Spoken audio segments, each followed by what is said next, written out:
traditional advice is so focused on accumulation. Yeah. Instead of acceleration. They're focused on building a large retirement account. Yeah. Where what they should be focusing on, this is what I teach, and I know this is what you teach, is building large retirement cash flow. That's right. That's right. Like if we can't compound returns, how can we have compound income? You know who made it.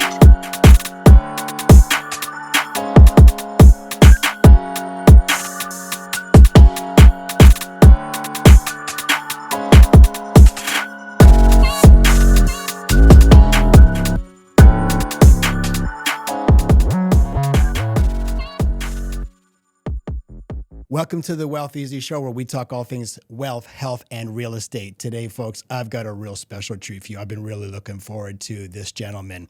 My guest today went from filing bankruptcy to becoming a multimillionaire. He spent 8 years in the Marine Corps doing 2 combat deployments to the Persian Gulf and Somalia. Over the last 16 years, he's had appearances on Morning America, Fox, ABC, CBS, and other news outlets providing financial commentary. He's an author, a father, a husband, and you know him on social media as Money Smart Guy. Please welcome to the show, Matt Sapaula. Great to be here, man. Johnny. Thank you so much for coming on. I know you got a really busy schedule, and we've been trying to set this up, and I'm really honored that you got on this show. So, 2 combat deployments while you're in the Marine Corps. Tell us about that and what you learned being in the military, because you're very well known in the financial area. Obviously, the training in the military gave you some skills. What did you learn in the military that now made you such a success? So my job in the Marine Corps was on the ground. I was a helicopter mechanic, but in the air, I was a door gunner. And so learning how to multitask and doing more than just one job, what I would say is. So you had your military occupational specialty, but every Marine is a basic rifleman. So you got to know your basic infantry skills, weapons, etc. So not only learning that, and now learning aircraft, and then learning machine guns, and then learning formations, and then learning how to dispose of hazmat, EPA, those type of things. So you learn how to surround yourself with a lot of content that you had to consume to do your job better, to not only stay alert, but to stay alive, to come back home safely and do your job, do your mission. So therefore your fellow Marines come back safely. So outside of the typical cliche, hard work, work ethic, long days, no sleep, the thing I learned most about being in the military and serving our country was the amount of lack of racism that's in the military. Because I don't care if you're white, you're black, you're brown, who you pray to, or even who you decide to love. We know there's some gay Marines out there. So what? But when it came down to locking in, that was my brother. And so when we're looking at America today, and the microcosm that America is today, the divide that that is not united America today, it's kind of like divided America today. And I was like, you know what? I never looked at people that way, because since 17 years old, even though I grew up in Chicago, and neighborhoods are looked that way, right? And that's because of the social impact of bad policies, right? Or the ways things were just divided in America due to the political grid lines and districts, et cetera. And so when I came back to America, I had a genuine love for America, because I not only served it, but I was serving with other fellow Americans that represented it. And so I just looked at everybody since then as, people ask me today, hey, man, how come you don't apply for being one of the top Filipino entrepreneurs in America? I said, because I didn't apply to be a top Filipino entrepreneur in America. I want to be a top entrepreneur. So it didn't matter to me the divisions or the DEI or the ESG, that type of crap that's going on in America today. I just want to be the best at what I did. And if I was the best at what I did, then I would earn a promotion. I'd earn the recognition, or in this case, being able to be on the Wealth Eazy podcast with you, Johnny. I love your style. I love how you don't look at race or class as, I'm going to use my background or my ethnicity to propel myself. I'm going to do it based on my skills. That's right. That's amazing. You said that you learned your best money lessons by being in the military. What were those money lessons? because we're all in the same pay scale, Yeah. right? E1, E2, E3, E4, sergeant, corporals, all got to pay the same. If you want to make extra money, you volunteer for hazardous duty. You know, you want to be a sniper, you want to be recon, you want to fly helicopters, great, another $100 a month. Want to go deploy? Hazardous duty pay, another $300 extra a month. So to be deployed and take on a hazardous job, it's $400 extra. Wonderful. Is it worth the money, worth the heat? Let me just go and apply to taking a bullet for our country for sure, for sure. So, you know, that was the interesting way of us making more money. Yeah. Because what happened is we didn't know how to budget our money. Nobody taught us the finance of money. Now, who taught us how to budget our money? The snakes outside the base. As soon as you walk off base, if you're brand new to the military, we'll get you automatic financing. Get this car today, 32% interest rate. What? You're like, as a kid, you know, okay, they say I can get it. I don't know 32% because you have no context. You have no, they said I can get approved. All you saw approved, and then 32% interest. And next thing you know, they got these guys in debt. I remember the guy named Corporal Olson. And he'd be the guy around, we're the same rank, but everybody knew he had money. And he introduced me to having not only great savings skills, but how to do side jobs, right? While everybody was off work, drinking beers and doing what they're doing, guess what he was doing in the evenings? He's fixing people's cars. You go to his base housing, people put the crap out, oil change, brake change, you name it, taking care of people's cars. People didn't trust him. And he had the military training to do it. He was a Humvee mechanic. He worked on cars all day. And the military had his own side business out of military housing. He was married to work on people's cars. So it taught me how to maximize it. And then I took my side gig is I learned how to cut hair. Okay. $5, right? $5. Yeah, Cut your hair. So it was a matter of learning side because if we got paid the same, why is it one guy has more money than the other guy doesn't have more money? We're all paid the same. We don't have any bills. You got base housing, you got a place to eat. So how come you're broke? Oh, because you're drinking it. You're consuming it. You're buying stuff. You got these huge ass stereos in your room. We all got the same stereo. For what? So it can drown each other out every night when we wake up. Why does everybody have to have an individual stereo set? Because we had nothing else to do with our money. Because money always needs direction. And if you don't direct your mind to something that serves you, it's going to be directed to something that can hurt you.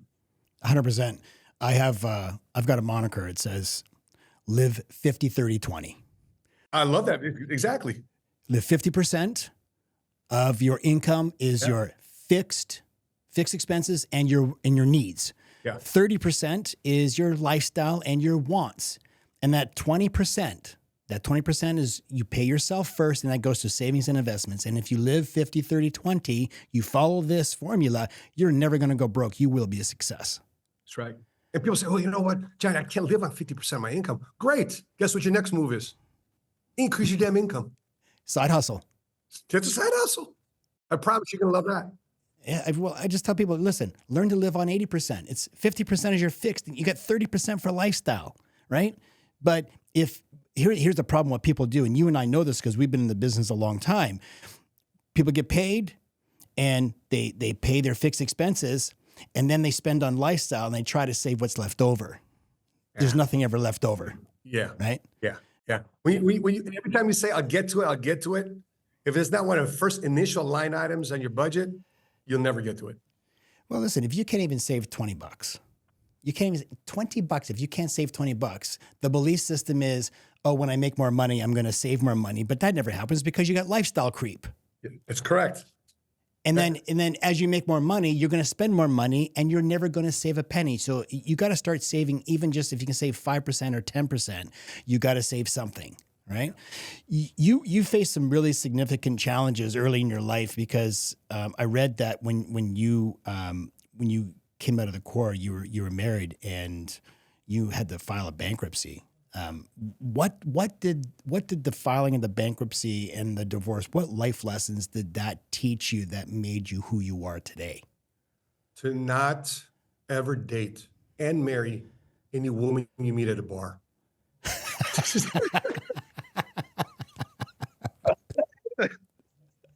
especially a bar called 𝐶𝐿𝐒. Or should I That say even sounds like trouble. 𝐶𝐿𝐒. But no, I don't think those relationships are very meaningful relationships because the context of how it starts off to begin with. Yeah. You know, I've just never been. Now, people have been in a bar and in a social setting like that, you know, half inebriated and probably making this should be making, and it works out and good for them. But I think for listen, I'm a probability guy. We're in a financial services world. We're probability people, right? The probability of you finding a right spouse in those type of settings with those odds stacked against you, actually finding a meaningful person that loves a family, that loves children, that wants to support your endeavors, that you want to support their endeavors, it's probably not the best probability environment for you to find that type of person. So that's number one. And so, yeah, I got back from a deployment, ran to her at a club called 𝐶𝐿𝐒, and I promised her I'm going to get back from next deployment, go marry her. And then I married her, and I got put on another deployment, and she probably, I'll manage the finances. Next thing you know, credit card. I said, why you spend all this money on credit cards? I'm gone. What are you doing? And I see the statements, parties, clubs, this, lifestyle, mall, you know, so spending money on entertainment while I'm gone, busting my tail, and I come home with this. And so I don't blame her. I blame me. I should have had more responsibility in that situation, which I didn't. I should have taken more counsel in that situation, which I didn't. I was a 21-year-old Marine that knew everything. I've been through 2 combat deployments. I came back and survived. I could do it all. Of course I can handle a marriage. That's the worst battle I've ever fought. Because it really broke my heart. Yeah. I'm not too mad enough to say that. It broke my heart. I literally was, when I found out that it wasn't going the way it was, I remember getting on the next training mission, about to load up into the helicopter, and I was on a payphone in a hangar, and the helicopter was turning, and the flight line, they're like, Sapaula, let's go. Hold on, Sapaula, let's go. I don't care about your personal life. I just literally felt, as soon as I hung, I physically, brother, I felt my heart just go from here, bam, down to here, down into the gut, like somebody kicked me.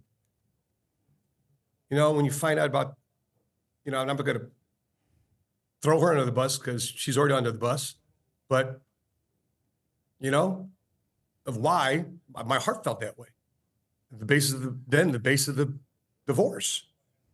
And now I got to raise kids by myself.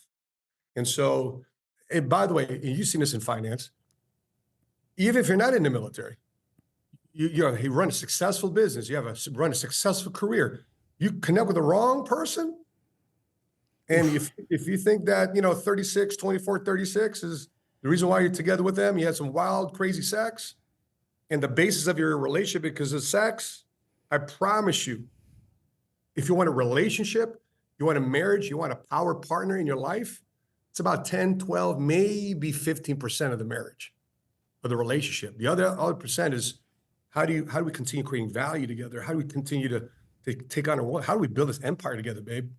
That's how do we build a family that wants to found the same alignment, the values and principles. What does our last name stand for, sweetheart? That's the woman you want by your side. Hey everyone, it's John. I just wanted to thank you for being here, and I would ask that you please subscribe to the show by just clicking the subscribe button right here.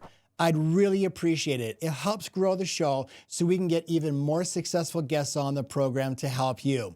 If you're already subscribed, a huge thank you. When you subscribe, you're going to get access to the program before anybody else does. So if you would, just click subscribe right here.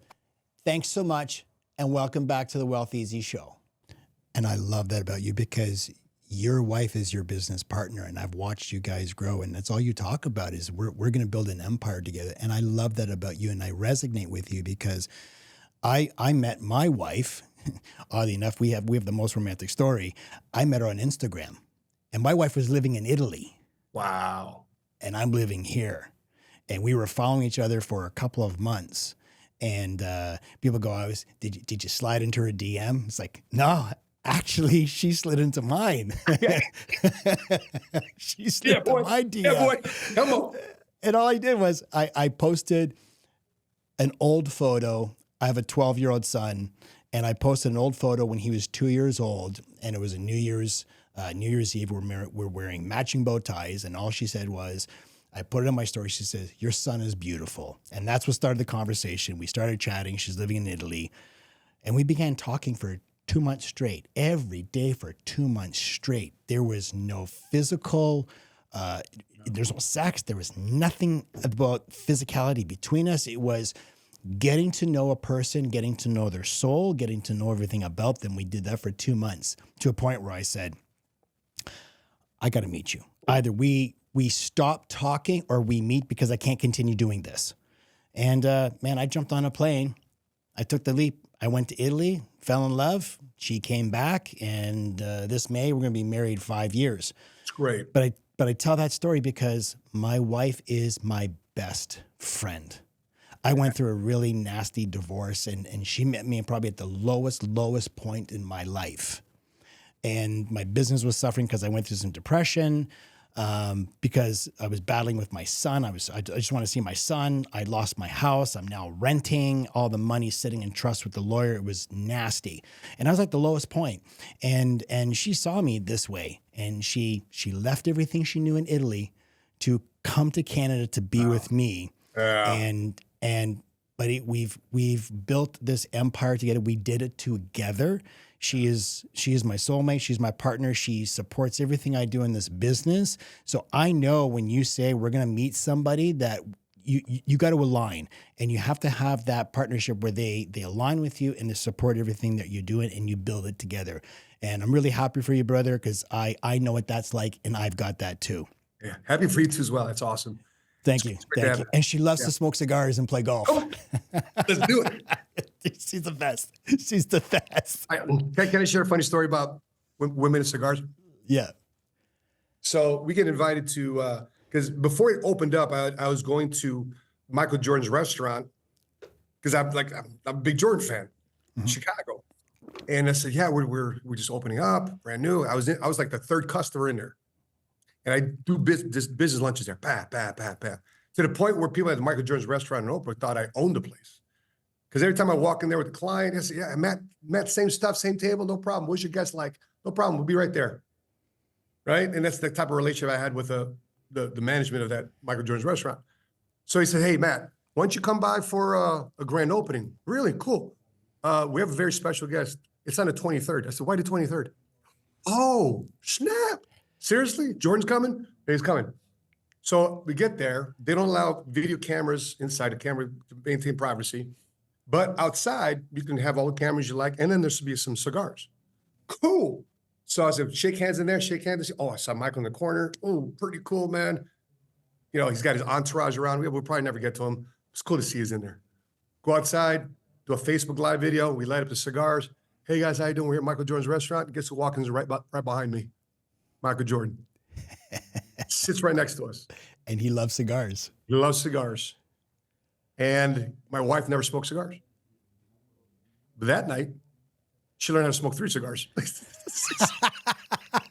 Was she falling over? Because the first time you smoke a cigar, it hits you. You're like dizzy. You're like everywhere. That's where Cuban kicked in. And she was hanging like a champ. Yeah. Amazing. I introduced my wife to cigars when I was in Italy. When we met for the first time, I brought some Monte Cristos down. And so if you're going to introduce someone to a cigar, you introduce them to a Cuban. And she fell in love right away. And, you know, I have a cigar lounge in my house, and she'll join me, or I could be out on a meeting or something, or with the guys, and I'll message her and I'll say, hey, babe, what are you doing? And she'll take a photo of a cigar that she's smoking, and she'll go, is this a good one? It'd be like a Cohiba Maduro number 5. I'm like, I've got 1,000 cigars. I've got Nicaraguas, Dominicans, Cubans, and she grabs a Maduro 5 and go, yeah, that's a pretty good one. You know your stuff.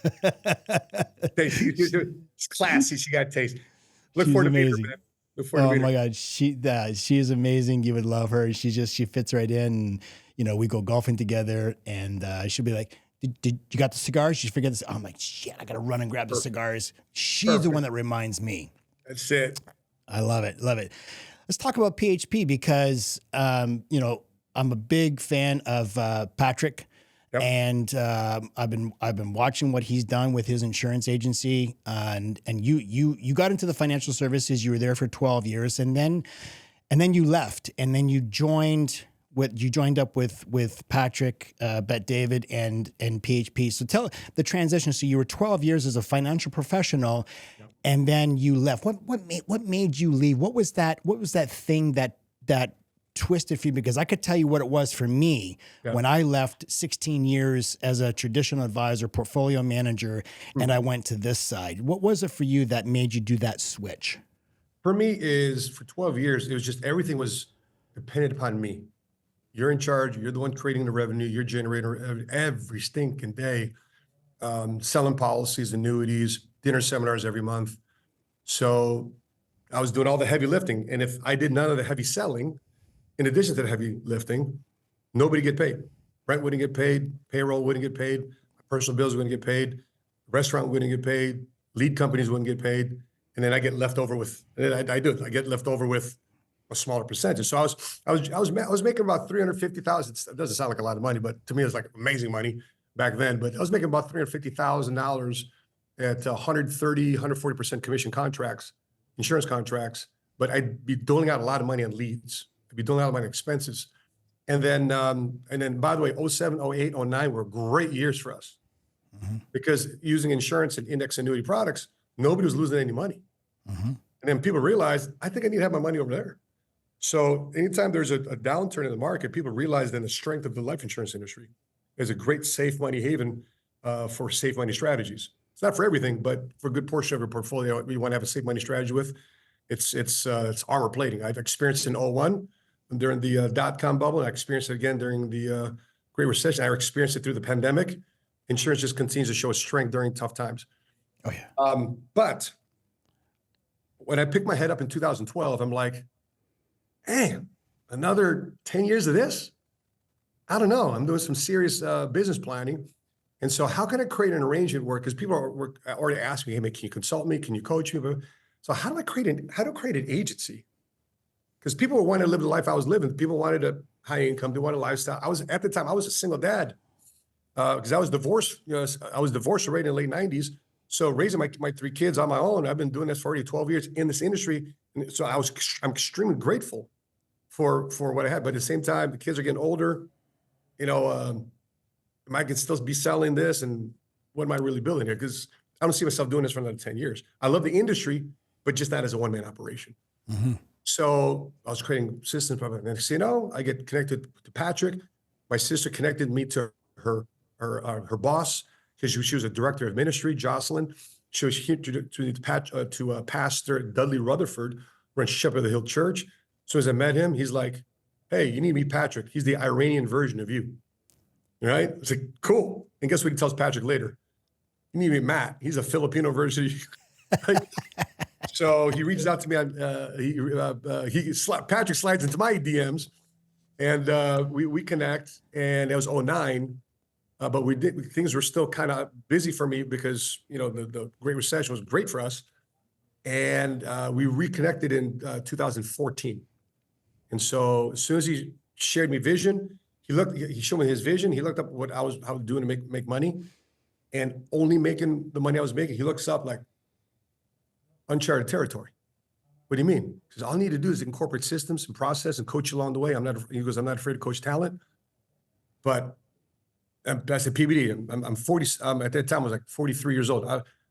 I'm not spring chicken no more. I'm taking this cup, I'm emptying it. Right. But this cup this cup knows how it could be filled because this cup has been some places. It's a big tumbler. Okay. And he showed me what he knew, put together with infrastructure and a system that I can recruit, train, and develop people and professionally develop them, both personally and professionally. It's been a crazy, I'm going on my 9th year now with PHP. And it's just been, I've compressed in 9 years what I didn't do in 12, 14 previous to that. I read that you had 27 agents in 2015 and you have 6,000 now? Yeah. 6,000 across the country in 33 different offices. That is exponential growth. Yes. Yeah. How did you do it? Once Patrick taught me, what I needed to learn, I had to invest in teaching other people. So that's what a lot of producers don't want to do in the financial services world, right? A lot of producers just say, I'm the guy. And the way I define myself is assets under management or a book of business or alphabet soup after my last name or big fancy title, right? I define myself by the people I build. Because if it's good for me and if I'm really a good teacher, then I should be able to teach it to somebody else. If it's systematic and proven duplicatable, I can teach it from anybody from walk of life. If they're willing to be coachable, teachable, and do their part, and I'm willing to do my part, boom. And so we're leading the company PHP in terms of many direct people that we have make 6 figures and above. We're on to our second, third person making 7 figures this year. So we got a lot of guys not only making that type of money, but it's how they're making it. Because when I was making $350 a year, it's 100% me. Yeah. I could say I'm making about close to $300,000 now, 100% us. But the other the 1.7 million is by developing a business. Yeah. And how you develop a business is you develop people. You learn how to clone yourself. That's right. That's right. And making it simple, not having me fancy. You know, sometimes in our world, you got to be the man. You got to, listen, I want to be the man creating men. I'm not a king man. I'm a king builder. I'm a king maker. My wife, she's a queen maker. That's how you build empires, man. You went from working in your business to working on your business. There you go. There you go. Right. That's the formula. Yeah. Yeah. And now the business doesn't run me. Because I'm in my office last night. I was telling a guy, I said, I have 32 offices like this running right now. Because really, you're in Dallas right now. Do I look stressed? Do I look worried? I got 32 different offices doing exactly this right now, as we all across the country. So I don't have to worry about whether you do business with me or not, because my finances are okay. It's your finances I'm worried about. It's your income I'm worried about. It's your lack of formulas or plays or cards that you have to play that you're feeding more into your fears versus expressing your faith because you got options. What do you want to do? You want to feed into your fear or want to feed into your faith? What do you want to do? Well, I've tried other things. Okay. Just because you tried other things. I mean, you tried having sex before, right? Does it mean you stop having sex? You might have sucked at it. You just kept doing it until you got better. You figured that out. You figured that out. That's right. You know, you do a lot of speaking engagements and you're doing a lot of seminars. What are the financial problems that you're seeing out in the world right now? Because there's a lot of bad advice. Like I'm talking Dave Ramsey bad advice. Yeah. Oh yeah, for sure. That's got to be up there too as well. It's like debt is bad. Every time consumer debt is bad. Not all debt is bad, but consumer debt is bad. And I watched a video where someone said to Dave Ramsey, if you were given $1 billion interest free, would you take it? And he's like, no. I'm like, bullshit.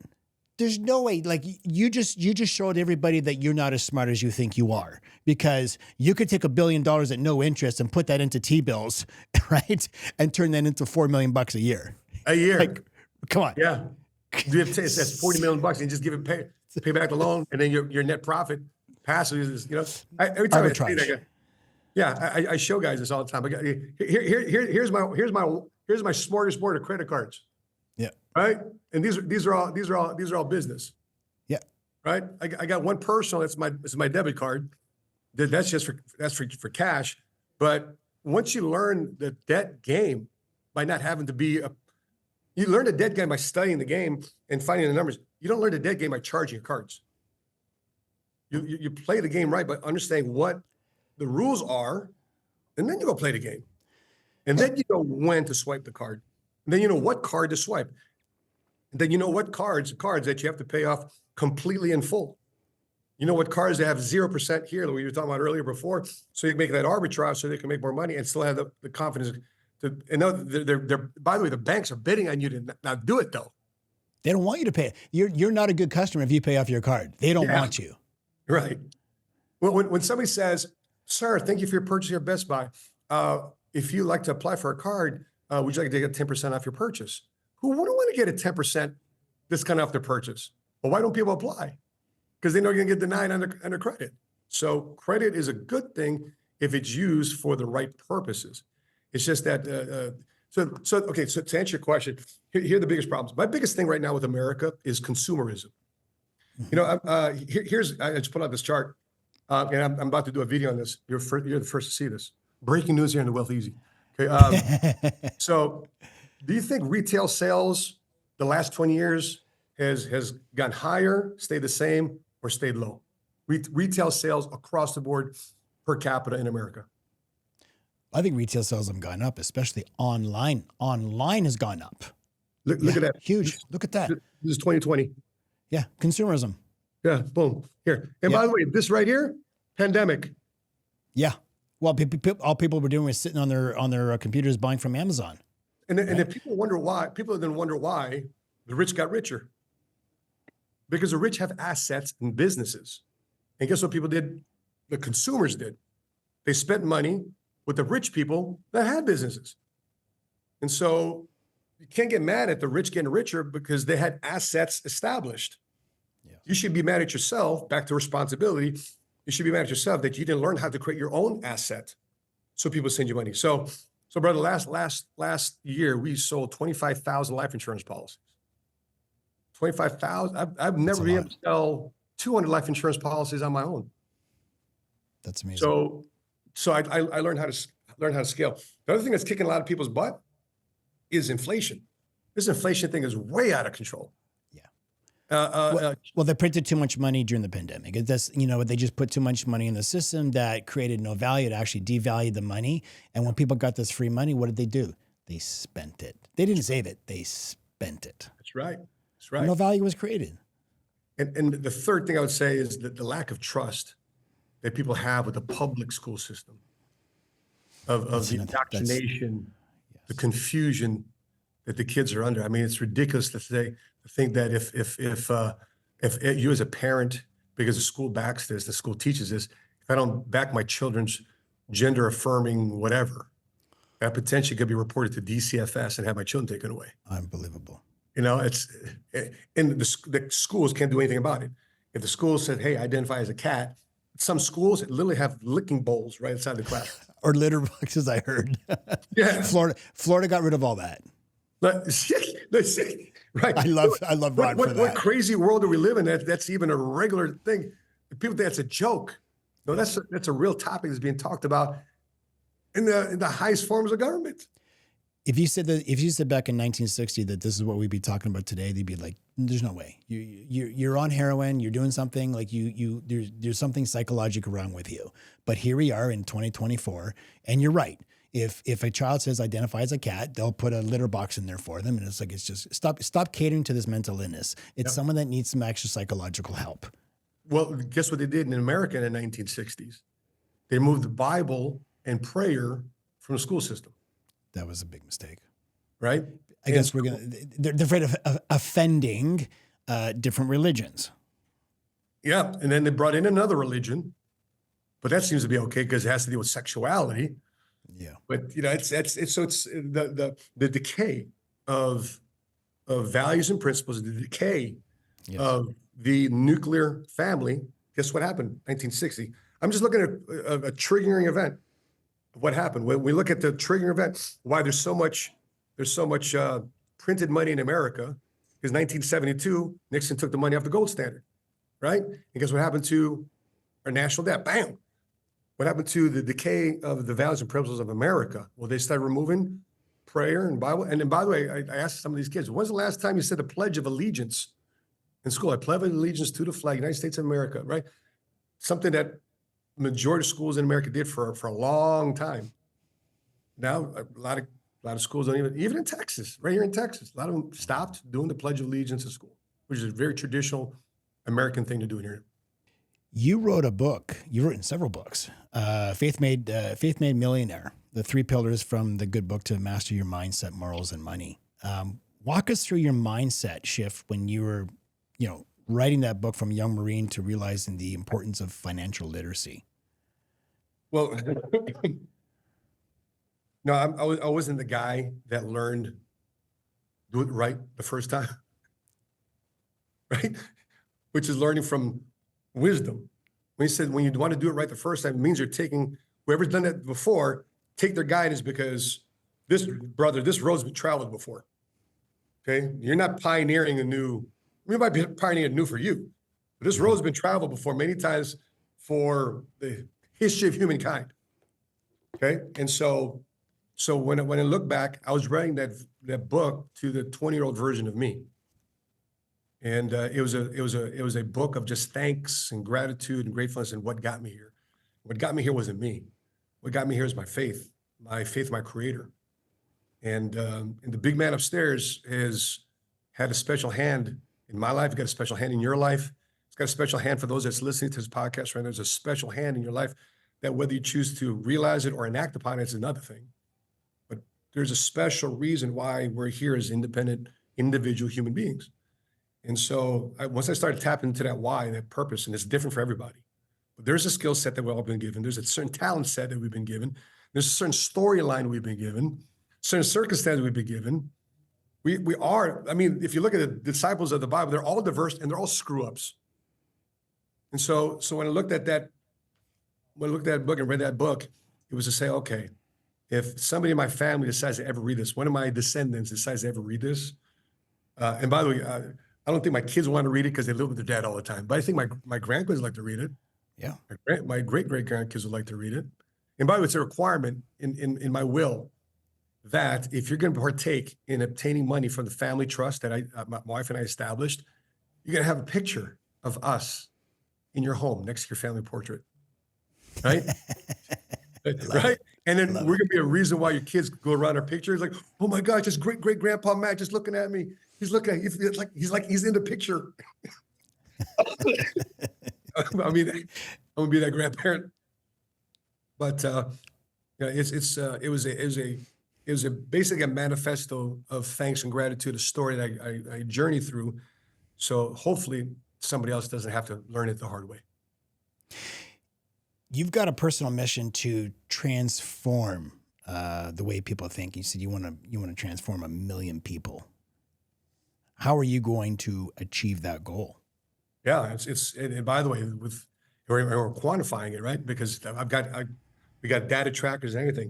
You know, we've got right now we've got approximately just in my one office alone, I got about 250 people on Tuesday nights alone coming to my local office, and if you round them other office, I got about 600 people coming through my offices every Tuesday night, and exponentially growing. Saturdays about 700 to 800 because more people can make time on weekends. 7, 8. I have about close to 1,000 people coming through our offices just to look at financial literacy, just to look at entrepreneurship, cast a different light on a weekly basis. I've only been doing this now for 9 years. Mm-hmm. So I'm quantifying that number, the volume set, those KPIs, right? And then seeing it convert, and those that take action, it's also documented.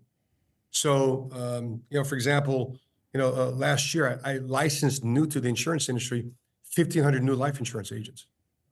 I'm outdoing the volume and capacity of most insurance companies combined. So if you were to take out our insurance numbers, if you took out our team numbers away from the PHP numbers, if you just took the Money Smart movement, we'd be ranked number 25 largest life insurance company in the United States. Wow. In terms of licensing new agents. That's quite the accomplishment. Yeah. So, good for you, man. So, and that's how we're getting that momentum. And there's a lot of guys that I've brought on the last 3, 4, 5 years. They're catching the bug too, man. They're called our true believers, our true believers. And the coolest thing about the Money Smart Movement leadership team, we're all diverse. My number one income earner is a Jewish dude. My second highest income earner is a brother straight out of Compton, relocated to the East Coast. Matter of fact, after that, 2, 3, 4, 5, 2, 3, 4 African American, 6 half Latino, half Black, wife Latina, right? You got me Filipino, my wife half white, half Black. We're just mishmashed. We got one color in mind, green. Yes. We got one race in mind, the human race. And so we're about people. And one goal in mind is to educate people and really, teach them the truth about money. Yeah. That's amazing. I want to talk about your book, 𝐑𝐄𝐋𝐿. It's your newest book. Yep. I know you've been on a book tour. For sure. Tell us about your book. I'm really excited to read this. It's my signature 5 gotchas of money presentation. And I created it in 2011. These insurance companies, they take you on these special carrier trips. So I'm sitting out in Hawaii. I'm like, what am I really helping people solve? So I started writing it down. I help them avoid this. Every time they say something, oh man, I got you, Matt. I got you. Oh man, I got you, dude. I got you. So that's been the response all the time, bro. Gotcha. So the 5 gotchas of money is losses, healthcare, taxation, inflation, and procrastination. If you got a passport and you love to travel, never go to this nation called procrasti. Okay? Yes. Don't go to procrastination. There are a lot of people there, a bunch of losers over there. Okay? But from a financial standpoint, so that's all mindset. The other 4 are practical, tangible things that people could do today to not overstep their asset allocation, to not underplay their tax strategy, to make sure that because people think that life insurance is only for dying. Listen, life insurance is more for living than it is for dying. And to make sure that they're above and beyond what inflation is eating their money away at. I just got invited to a retirement community filled with 80 and 90-year-olds. I said, Joanne, why do you want me to talk to a bunch of 80 and 90-year-olds? Don't they have their money squared away? This is a retirement community. It's $7,000 a month. They don't take any insurance. It's private pay. So there's fairly wealthy people that are in there. People that saved in the 1950s, 60s, and 70s and 80s, and have been retired for the last 30 years. So, I mean, these folks have been retired since, mid 90s. And I bumped into a guy named Leon. And inside this retirement community, they have a wall of honor with the picture of them serving in the military, because the wall of honor is all the veterans staying in the community. And Leon's pointing up to the picture. That's me, Matt. That's me up there when I served in the Army in 1952. Cool. Leon, how old are you now? 92.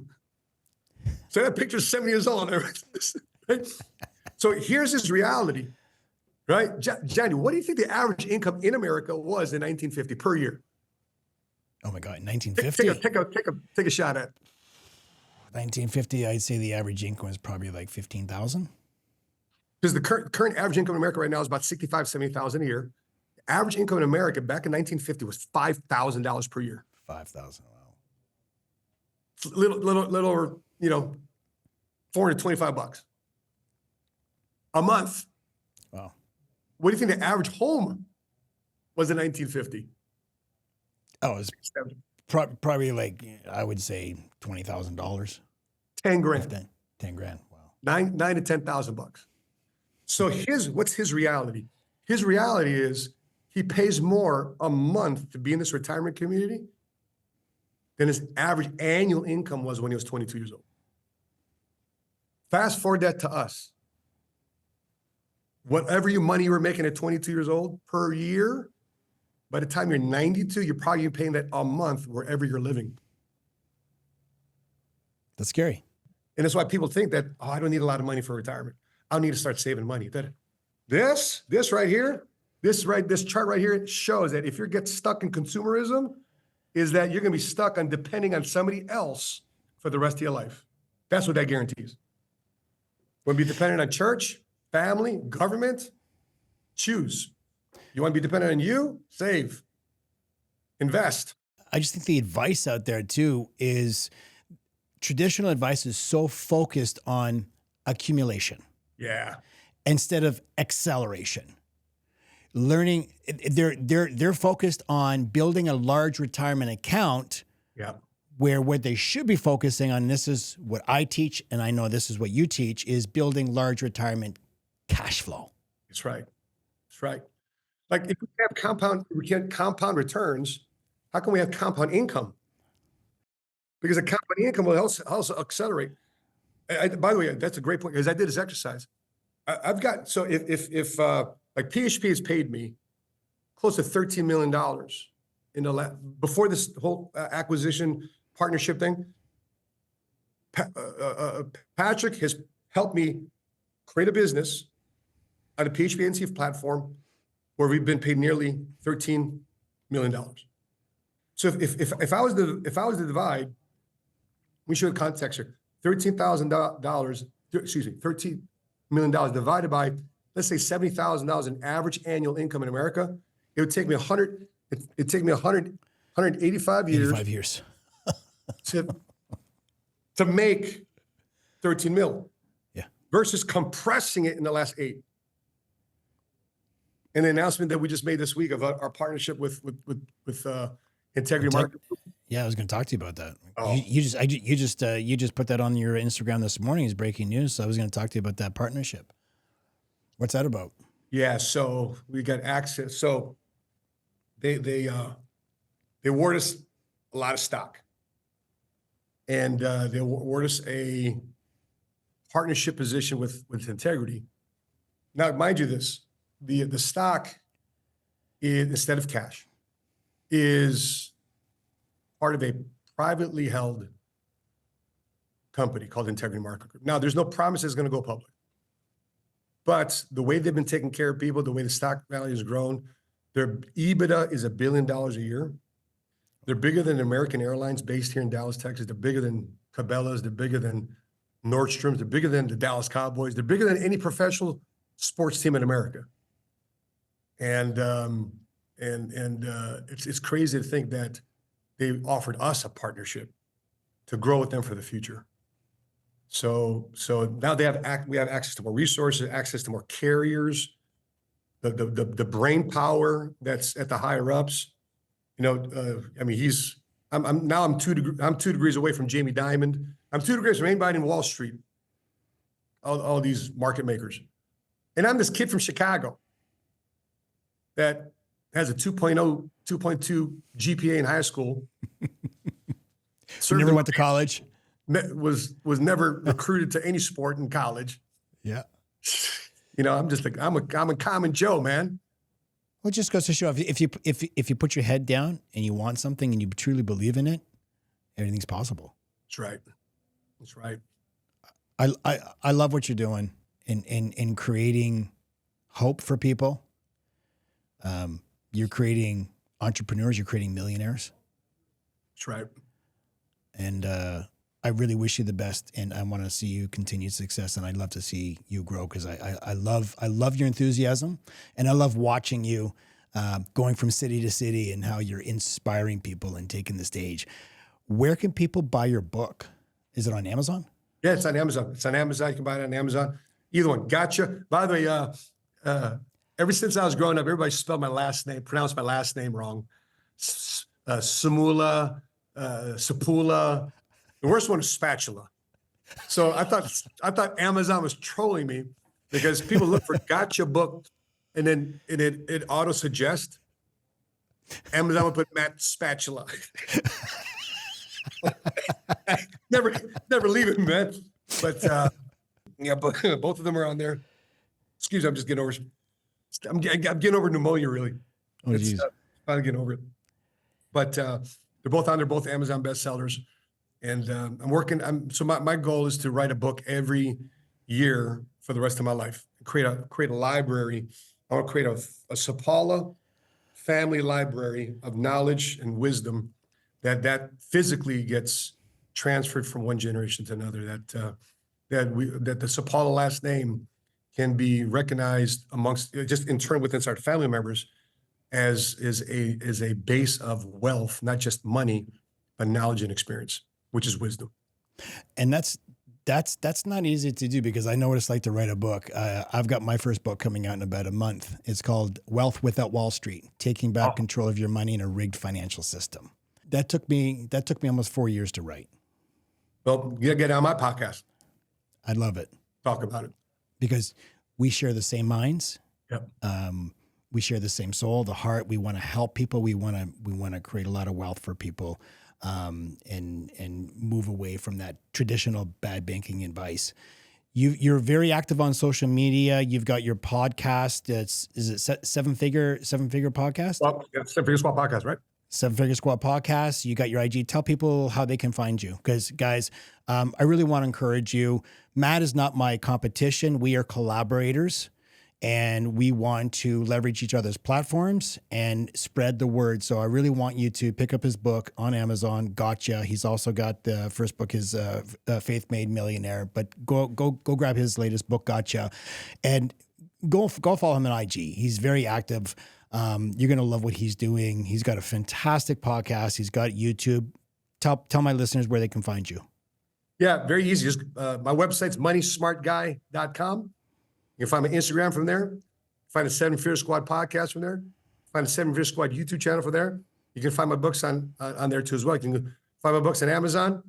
I'm just, in the words of Deion Sanders, which was one of my greatest interviews. In the words of Deion Sanders, I'm easy to find. Yes. Amazing. Man, I love you. Thank you so much for coming on here. I really hope that we can do this again. Maybe when I'm down in Dallas, we can meet up, smoke some cigars, and do something down in your area. Yeah, but for sure. yeah, I love it. That we're out of time. Thank you so much. If you like this episode, please subscribe and share it with your friends. That's all for today. Take care of your wealth and your health.